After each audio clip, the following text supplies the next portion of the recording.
Sistem perkemihan merupakan sistem yang penting untuk membuang sisa-sisa metabolisme makanan yang dihasilkan oleh tubuh, terutama senyawa nitrogen seperti urea dan kreatinin, bahan asing dan produk sisanya.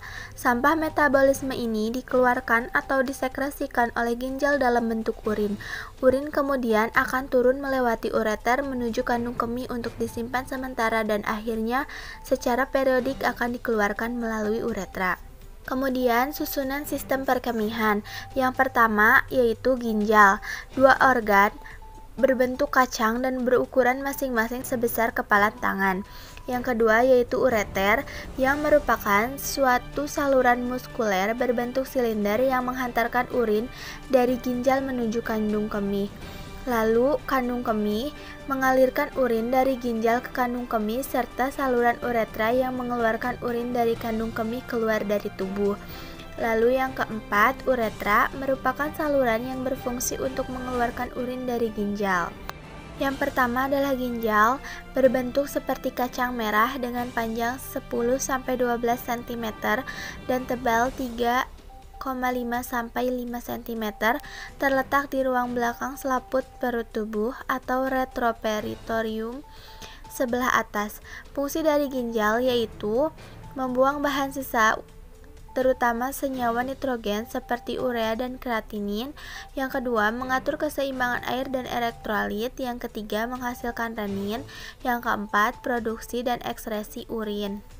Yang kedua yaitu ureter. Secara histologik, ureter terdiri atas lapisan mukosa, muskularis, dan adventisia. Lapisan mukosa terdiri atas epitel transisional yang disokong oleh lamina propria. Lapisan muskularisnya terdiri atas serat otot polos longitudinal di sebelah dalam dan sirkular di sebelah luar yang berlawanan dengan susunan otot polos di saluran cerna. Lapisan adventisia atau serosa terdiri dari lapisan jaringan ikat fibrolsatin. Fungsi ureter adalah meneruskan urin yang diproduksi oleh ginjal ke dalam kandung kemih. 3. Kandung kemih. Kandung kemih terdiri atas lapisan mukosa, muskularis, dan serosa atau adventisia. Mukosanya dilapisi oleh epitel transisional yang lebih tebal dibandingkan ureter, yaitu terdiri atas 6-8 lapis sel, dengan jaringan ikat longgar yang membentuk lamina propria di bawahnya. Tunika muskularisnya terdiri atas berkas-berkas serat otot polos yang bersusun berlapis-lapis yang arahnya tampak tak membentuk aturan tertentu. Di antara berkas-berkas ini terdapat jaringan ikat longgar. Tunika adventisianya terdiri atas jaringan fibrolsatik. Fungsi kandung kemih adalah menampung urin yang akan dikeluarkan ke dunia luar melalui uretra. 4. Uretra. Uretra terbagi menjadi 3 bagian. Yang pertama, pars prostatica, yaitu bagian uretra mulai dari muara uretra pada kandung kemih hingga bagian yang menembus kelenjar prostat. Pada bagian ini bermuara 2 saluran, yaitu ductus ejaculatorius dan saluran keluar kelenjar prostat. Yang kedua, pars membranacea, yaitu bagian yang berjalan dari puncak prostat di antara otot rangka pelvis menembus membran perineal dan berakhir pada bulbus corpus cavernosus uretra. Yang ketiga, pars cavernosa atau spongiosa, yaitu bagian uretra yang menembus corpus cavernosum dan bermuara pada glans penis. Panjang uretra pria yaitu antara 15-20 cm dan untuk keperluan deskriptif. Epitel uretra bervariasi dari transisional di uretra pars prostatica, lalu pada bagian lain berubah menjadi epitel berlapis atau bertingkat silindris, dan akhirnya epitel gepeng berlapis pada ujung uretra pars cavernosa yang melebar yaitu di fossa navicularis. Terdapat sedikit sel goblet penghasil mukus. Di bawah epitel terdapat lamina propria terdiri atas jaringan ikat fibroelastis longgar. Pada wanita, uretra jauh lebih pendek karena hanya 4 cm panjangnya. Epitelnya bervariasi dan transisional di dekat muara kandung kemih, lalu berlapis silindris atau bertingkat hingga berlapis gepeng di bagian ujungnya. Muskularisnya terdiri atas 2 lapisan otot polos tersusun serupa dengan ureter. Selanjutnya ada proses perkemihan. Mikturisi adalah proses pembuangan urin. Keinginan berkemih disebabkan oleh penambahan tekanan dalam kandung kemih dan isi urin di dalamnya.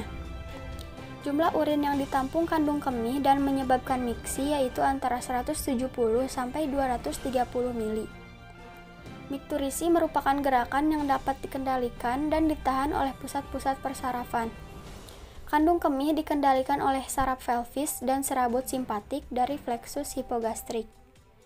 Rata-rata jumlah urin normal adalah 1-2 liter sehari.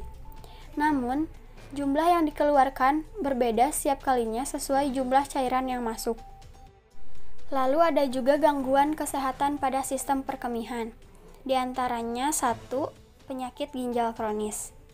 Ginjal merupakan organ utama dari sistem perkemihan. Gangguan terhadap organ yang satu ini akan memengaruhi kesehatan Anda.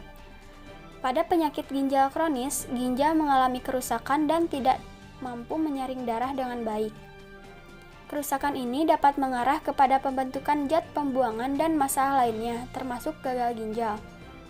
Kondisi ini umumnya disebabkan oleh penyakit jantung, diabetes, dan tekanan darah yang tinggi. Ginjal yang terkena kondisi ini akan memiliki permukaan yang kasar dan terlihat lebih kecil, seperti pada gambar di samping. Kerusakan ginjal umumnya permanen. Meski demikian, ada beberapa cara yang bisa dilakukan untuk menjaga ginjal agar tetap sehat. Contohnya, dengan menjaga kadar gula darah, menjaga tekanan darah agar tetap sehat, melakukan olahraga secara teratur, menjaga berat badan sehat, berhenti merokok dan mengonsumsi minuman keras, serta rutin memeriksa diri ke dokter. Yang kedua, kehilangan kontrol kandung kemih. Masalah kesulitan mengendalikan kandung kemih umumnya muncul karena otot sphinkter uretra terlalu lemah atau terlalu aktif. Akibatnya, cairan urin akan lebih mudah keluar ketika bersin atau batuk. Kondisi ini disebut dengan inkontinensia urin atau IU. Otot sphinkter yang terlalu aktif bahkan dapat memicu keinginan untuk buang air kecil yang sangat kuat, tapi urin yang dikeluarkan sangat sedikit. Wanita umumnya 2 kali lebih beresiko mengalami ini dibandingkan pria. Kondisi ini semakin mungkin terjadi seiring bertambahnya usia. Cara mengatasi kondisi ini tergantung dengan tipe inkontinensia, penyebabnya, dan tingkat keparahannya. Inkontinensia urin umumnya diatasi dengan menggabungkan pengobatan dengan olahraga.